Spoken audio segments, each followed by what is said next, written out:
Porch Talk. So today I'm going to give some advice, but I got to give you some background first. My grandmother was born in 1895. This is my mom's mom. Her name was Lena Mae Duffy.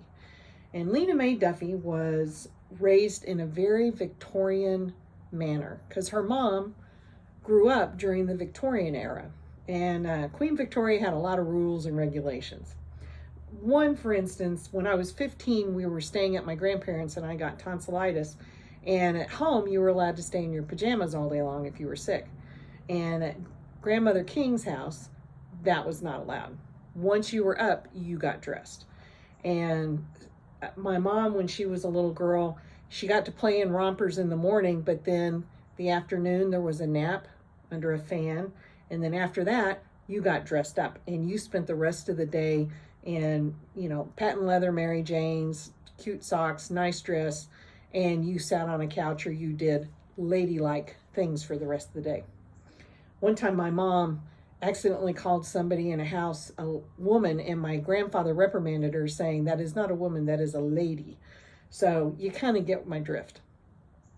So when my mom got married in 1951, she was approached by her mom. Her mom's like, "Myra, I need you to come in. I need to talk to you. Tomorrow you get married, and then, there's things that you should know about being married." And my mom's eyes, she was just like, ooh, I'm going to get the talk from my mom, my very conservative mom. The idea that her mom would talk to her about sex was just unheard of for her. So my grandmother sat on my mom's bed and she took her hand and she said, "Myra Mae," she said, "I just want you to know, it's very important."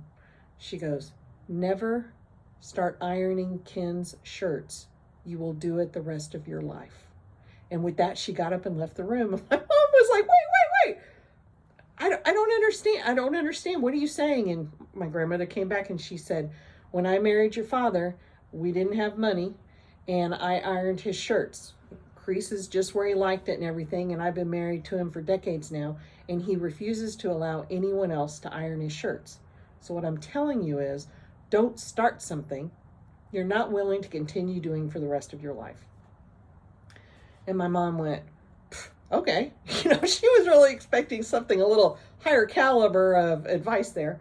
But she and my dad got married and they moved out to Bakersfield, California, and had this, tiny little apartment. And every time my dad would go take a shower, my mom would go get his little white t-shirt, his boxer shorts, and his socks. And she would go and she would lay them on top of the seat of the commode, close it, put them there. And this went on for a number of weeks. And one morning he's in the shower, she's done the little deal, and she's frying bacon in the kitchen. And as she flips the bacon, she goes, "Holy crap, shirts." And she goes running in the bathroom real quietly and she removes everything and goes and sticks them back in the drawers. And sure enough, she's in there cooking the bacon and she hears, Myra, where's my socks? Where's my underwear? Where's my shoes?" She goes, "They're in the dresser." And she just kept cooking. And so when I got married to my first husband, my mother, Frankie, no. I've got the dog on the porch. There's somebody walking up. Anyway, my mom sat me down and she said, "Karen Sue, I need to tell you something." And I'm like, my mom's like my grandmother. Is she going to give me the sex talk? What is this? And she said, "Karen Sue, do not start ironing Anthony's shirts. You'll do it the rest of your life." It's like, I had no plans to iron Anthony's shirts. Everything's perma press. I thought that was the weirdest information. And then she goes, "What I'm telling you is, don't start something you're not willing to do for the rest of your marriage." And I was like, oh. So we get married, and at one point we're living in a condo that's got a bathtub.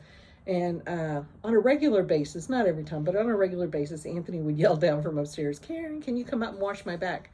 And I would. And then one day I'm down in the kitchen doing something and I hear that little, "Can you come in and help me?" And I started up the stairs and I went, shirts, underwear, socks, no. And I went back down to the kitchen and I go, "I'm busy." So this is the advice. This is advice. I still use this today because every once in a while we'll be doing something with Miss Frankie over here, you see her little pink thing? She's right there.